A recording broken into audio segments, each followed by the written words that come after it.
Les grandes gueules. Tout sur les dessous de l'actu. Ici, l'actu rime avec liberté de ton sur Radio Espace.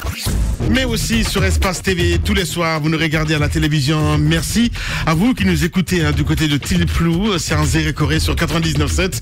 Continuez à réagir, les contacts s'affichent juste en bas de l'écran. Le 00224 657 39 13 13. Sinon, ça se passe également aussi sur Twitter. Avec plaisir, nous allons prendre en compte vos messages dans cette émission. Tiens, avant de continuer, Mohamed Diaby, avec la permission, évidemment, on y va avec quelques messages des éditeurs.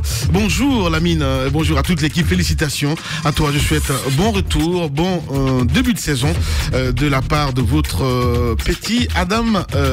Voilà, malheureusement le message n'est pas venu au complet. C'est Luxi, c'est DTS. Bonjour les GG. Les GG ont manqué. Les voix d'or sont de retour, Madame Yoro. Vous avez mon soutien sur l'exclusion donc dans le jingle. On reste dans le sillage avec cet autre qui réagit à Tafsir Bessia Diallo. Bonjour les GG. Votre émission, de par la richesse de ces débats, avait beaucoup manqué les auditeurs. Je vous souhaite une très bonne rentrée de saison, beaucoup de sérénité et de professionnalisme.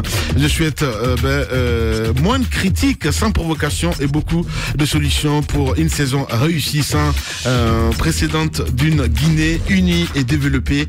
Tafsir Bessia Diallo, le lutteur magique, les GG. Signé. Malheureusement, c'est parti encore le message parce qu'il y en a beaucoup.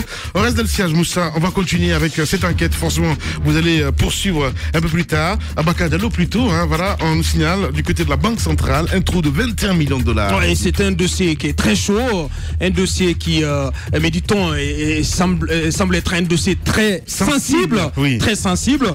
Beaucoup d'acteurs qui tiennent l'affaire nous ont répété toute cette semaine, il faut faire attention parce que c'est un dossier extrêmement sensible. Il est tenu au plus haut niveau, au sommet de l'État, mais je pense que nous, de par notre responsabilité, notre devoir des journalistes, donc d'enquêteurs, donc d'informer l'opinion sur ce qui se passe sur les monstruosités parfois de notre gouvernance, de la gouvernance actuelle. Donc on ne pouvait pas du tout se louper là-dessus. Oui. De quoi s'agit-il? Oui. Nous parlons d'un scandale qui porte autour d'une vingtaine de millions de dollars américains qui ont été détournés de leur trajectoire. Il y a la Banque centrale qui a un contrat de transport du liquide, donc des devises, de ces devises, donc de ces espèces, donc les devises en espèces, de l'argent physique, de l'argent liquide. Donc avec une compagnie qui s'appelle MSS, un prestataire privé donc qui a signé ce contrat avec la Banque centrale depuis 2012. Après le retrait des Crédits Suisses, donc qui transportaient les liquidités de la Banque centrale vers les banques correspondantes. Parce que de quoi il est question? Il s'agit de l'ensemble des devises qui sont donc collectées à la fois par la Banque centrale, mais aussi par les banques primaires. Parce qu'il faut rappeler que les banques primaires ne sont pas habilitées à transporter les devises à l'extérieur. Que la Banque centrale donc a des comptes correspondants dans différents pays, mais le compte principal se trouve actuellement du côté de Dubaï, aux Émirats Arabes Unis. Donc cette société MSS qui est détenue par le Mauritanien Yacoub Sidia, donc qui est aussi dans d'autres secteurs d'activité. Il est également, il co-gère cette société avec d'autres Guinéens. J'ai les statuts de la société. Il y a le nom, par exemple, d'un fils, du fils d'un ministre de la République, qui, en Guinée. Absolument, qui donc sur les statuts il est présenté comme étudiant demeurant à Cancan, en la personne de Namori Kondé. Suivez mon regard, il est actionnaire donc de cette société, donc qui a le contrat de transport des fonds en devises de la Banque centrale vers Dubaï. Donc mois après mois, cette société donc transporte l'ensemble des devises qui sont collectées à la fois par la Banque centrale et l'ensemble des banques primaires exerçant dans notre pays. Donc cette société transporte ces fonds vers le compte correspondant de la Banque centrale à Dubaï.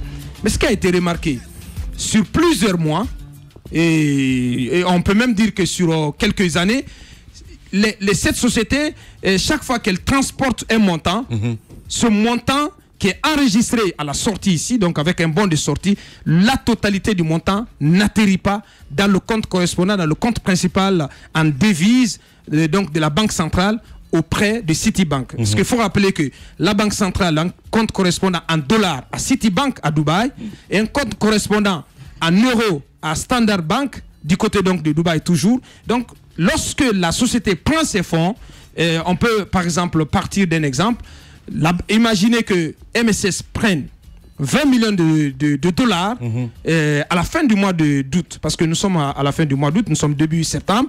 Donc, tout l'argent collecté, imaginons que ça représente 20 millions. Ces 20 millions qui sont pris en charge par MSS et qui doivent donc atterrir dans le compte en dollars de la Banque centrale à Dubaï, n'arrivent pas en totalité dans ce compte. C'est que MSS ponctionne mois après mois de l'argent des fonds que ces sociétés transportent.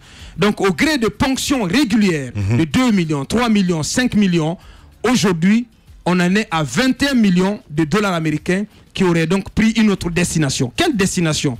Selon nos sources, parce que nous sommes au début de l'enquête, ce montant aurait été réutilisé dans l'exploitation minière du côté de Mandiana, donc où la compagnie Phoenix, qui est une filiale de MSS, donc détenue toujours par Yacoub Yassine, Yacoub Sidia, donc exploite une mine d'or du côté de Mandiana.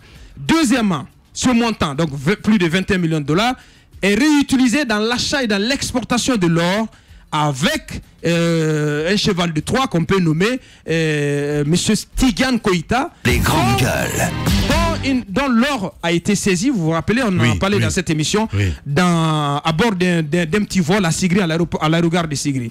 Donc, c'est de cette façon qu'on détourne l'argent des Guinéens, l'argent de l'État, parce qu'il s'agit parfois des devises appartenant à l'État, mais aussi des devises appartenant à nous tous ceux qui ont des comptes en devises dans différentes banques. Quand vous avez un compte, par exemple, auprès d'une banque, je vous permettez de l'appeler, c'est comme UBA, vous voulez régler un fournisseur du côté de la France, par exemple, il faut bien que l'argent se trouve dans les comptes de la Banque centrale, donc auprès, par exemple, de BNP Paribas. Les grandes gueules. Pour que le client puisse donc régler sa facture. Mais il faut bien, donc, pour que cela soit fait, il faut que les liquidités soient transportées donc, du côté de Dubaï, à partir de là, dispatchées dans les différentes banques à l'étranger. Donc, ces montants ont été détournés pour être réutilisés dans l'exploitation minière. Et je rappelle aussi qu'à ce niveau, il y a des actionnaires, donc de hauts responsables placés de ce pays qui sont actionnaires dans cette compagnie minière Phoenix. En ce qui concerne l'achat et l'exportation d'or, Moussa va en parler, c'est donc ce monsieur Tigran Koïta, qui a même été primé par la Banque centrale, qui donc assure cette opération, et donc qui rapporte de l'argent aux différentes mises en cause dans cette affaire. Voilà, la suite de l'enquête évidemment. Radio Espace, les grandes gueules. Leur spécialité, c'est la démesure totale. Tant qu'ils ne changeront pas, nous ne changerons pas non plus. Les grandes gueules, à suivre tous les jours sur la radio d'opinion. Radio Espace.